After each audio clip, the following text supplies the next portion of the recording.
a effectivement un sentiment de dépossession chez les enseignants, lié notamment à l'évolution des prescriptions, à la transformation profonde du métier qui est plus ou moins en rupture avec ce qu'ils ont connu historiquement dans le développement du métier. D'une certaine manière, on leur demande de tourner le dos à leur métier, avec notamment des injonctions à mettre en place les bonnes pratiques, des prescriptions qui sont de plus en plus décalées par rapport au réel du travail, à l'ordinaire des classes, etc. Ce qu'on peut regretter, c'est que ce métier compliqué ne soit pas reconnu.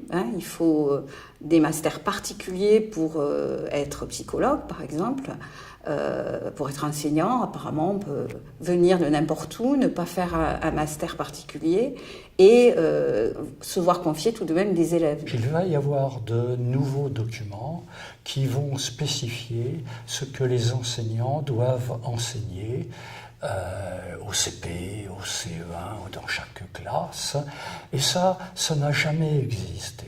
Restreindre la période d'apprentissage de tel ou tel contenu à 1 an, c'est laisser moins de liberté aux enseignants. Quand on dit reprendre la main sur son métier, ça veut dire qu'on l'a perdu, qu'on vous l'a fait perdre. C'est-à-dire ce qui faisait jusqu'ici consensus dans les métiers de l'enseignement, comme dans beaucoup d'autres métiers, est un peu dévivifié, déstabilisé. Et même parfois, pour certains enseignants, ils se délitent tellement que les modèles qui fonctionnaient jusqu'ici ne fonctionnent plus. Il y a un décalage qui se fait de plus en plus entre la compétence telle qu'ils l'avaient construite et ce qu'on leur demande de faire, où il y a de plus en plus une surprescription des objectifs, avec une prescription infinie d'objectifs, comme à la Poste, le client est roi par exemple, et une sous-prescription chronique des moyens qui permettent d'atteindre ces objectifs. Moi j'ai choisi ce métier pour faire des choses que je pense faire, un peu comme un patron dans une petite entreprise. Pour moi, être dans une classe, c'est être un peu un patron dans sa classe, qui décide un petit peu des tenants et des aboutissants de sa pédagogie, bien sûr en liaison avec les programmes. Toute imposition de méthode est contraire à la liberté pédagogique des enseignants. La méthode syllabique en lecture, elle est d'autant plus regrettable, pour pas dire plus, c'est que la lecture, c'est une relation. C'est une relation avec quelqu'un qui a écrit, qu'on ne connaît pas, etc. Donc c'est d'abord une relation entre des humains. Donc réduire cette question uniquement à une technique, c'est déjà priver cette activité de son caractère social, de son caractère humain. Pour garder la main sur le métier, il est important que les enseignants aient des interactions avec leurs collègues, des interactions comme dans cette université d'automne.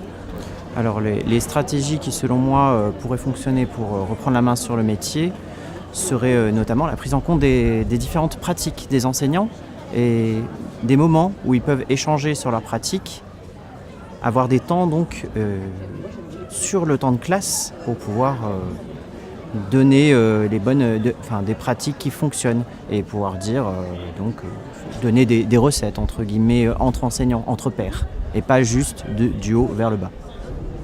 Reprendre la main sur le métier, c'est effectivement retravailler le genre professionnel qui se diffuse dans les professions de l'enseignement, parce que c'est pas uniforme.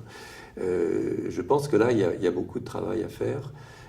Qui peut être de la responsabilité des organisations syndicales, des associations, mais qui est aussi de la responsabilité des professionnels, de prendre conscience qu'ils se trouvent dans une phase du système éducatif où il faut essayer de retravailler ce qu'est la posture de l'enseignant, ce que sont ses références professionnelles, ce que sont ses ressources professionnelles, aussi bien au plan personnel qu'au plan collectif. Malgré tout, il y a une sorte d'efficacité des enseignants au quotidien qui fait qu'ils s'efforcent de mettre en œuvre des dispositifs qui répondent à ce qu'on leur demande de faire. Et donc, du coup, ils continuent à fabriquer du métier d'une certaine manière, mais de manière un peu clandestine, puisque c'est pas reconnu vraiment par l'institution.